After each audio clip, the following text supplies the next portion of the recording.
ऐसा क्या है जो आपको हर जन्म में चाहिए? माँ का प्यार। ऐसा कौन है जिसकी जगह कोई नहीं ले सकता? माँ। अच्छा ये बताओ, इस दुनिया की रानी कौन है? इस दुनिया की एक ही रानी है, वो है मेरी माँ।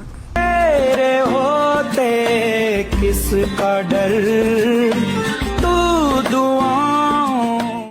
जो लोग कदर नहीं करते उनके लिए क्या कहना चाहोगे आप? देखो, कदर करना है तो जीते जी कर लो। आरती उठाते वक्त तो नफरत करने वाले भी रो पड़ते हैं। सत्यम शिवम सुंदरम।